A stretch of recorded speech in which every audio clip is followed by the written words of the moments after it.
বাবা তোমার এসব আচারের কথা শুনতে না আমার ভালো লাগতেছে না। তোমার সম্মানের খাতিরে আমি এখানে নিচে নেমে আসছি, কথা শেষ, এখন বাসায় যাও, আমি ফ্রেন্ডসদের সাথে পার্টি করে পরে আসছি।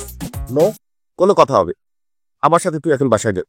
একটা কথা কান খুলে শুনে রাখ, যতদিন পর্যন্ত তোর সাথে কোনো বড় লোকের ছেলে সাথে বিয়ে দিতে না পারতিস ততদিন পর্যন্ত তুই কাজের মেয়ে সেজে থাক, ঠিক আছে? কথা বোঝা গেছে? না, কথা বুঝে যায় নাই বাবা। তুমি এখন বাসায় যাবে, আমি পার্টি শেষ করে কালকে সকালে চলে আসবো, তুমি প্লিজ যাও। না, তুই এখন আমার সাথে যাবি। বাবা তুমি কিন্তু অনেক বাড়াবাড়ি করতেছো। বাড়াবাড়ি তুই করতেছিস, থাক। আরে বাবা কি করতেছো?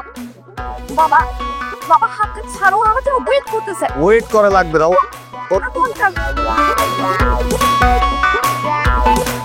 এই সেমরি, তুই যে একদিনের কথা বললা 6 দিন আসলি না, এটা কোনো কাজ করছস?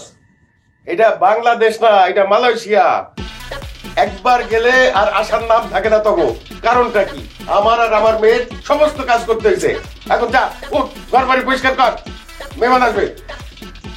আব্বা মেজাজটা কেমন লাগে? 2 টাকার কাজের সেরি ফকিন্দির বাচ্চা ফকিন্দি, তোর কত বড় সাহস আমার আব্বাকে ডাকস? আব্বা আমি মিষ্টি। কি তুই, তোর এই অবস্থা কেন? তুমি না আমারে কইছো সবসময় কাজের বেটি সাজা থাকতে, এর লাগি আমি কাজের বেটি রহিমা সাজা বই রইছি। বাহ, ভেরি গুড ভেরি গুড। এই তো এইরকম সাইজে গুজা থাকলে এইসব টাউট ছেলেগুলো তোর দিকে নজর দিবে না, তখন মনে করবে যে এইটা তো প্রেম করার যোগ্যই না। যাই হোক, এখন তুই খুব সুন্দর করে সাজগোজ কইরা ভালো জামা কাপড় পইরা রেডি হ। জি না, আমি আর কোনোদিন সুন্দর করে সাজগোজও করবো না, ভালো ড্রেস আপও পরবো না।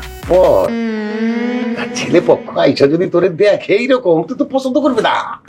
ছেলে পছন্দ করবে না মানে? হ, ছেলে পক্ষ আসতেছে তোরে দেখতে। কি? ছেলে পক্ষ আমাকে দেখতে আসতেছে কেন? তোর বিয়ের জন্য।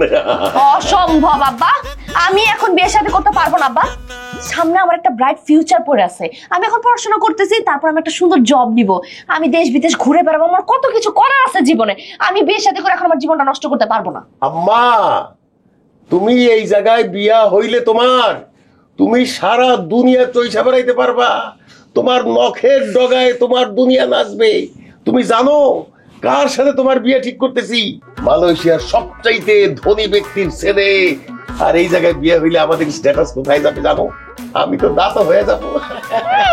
তুমি দাঁত আর মা তো যা খুশি হও, আমার দ্বারা তুমি কিছু হইতে পারবে না, কারণ আমি এখন বিয়ে করতে পারতেছি না। ব্যাস। এই ভালোই ভালোই কইতেছি, কানে জইতেছে না? না হ্যাঁ, আমি খেইপা গেলে কি অবস্থা হয় তুই জানোস? আমারে খেপাইস না, এখনো যা, সময় আছে, রেডি হয়ে যা। তুমি যে সবসময় এই জোরাজোরিটা করো না, আর প্রত্যেকবার যে বড় লোক ছেলে বড় লোক জামাই যা করতেছো, এই যে তোমার এই বড় লোক জামাই আর এই যে সব লোভ, এগুলো তোমাকে ধ্বংস করে ছাড়বে, আমি বলে দিচ্ছি। করলে করবো, এখন যা, আগের কাম আগে। আবুল বাসার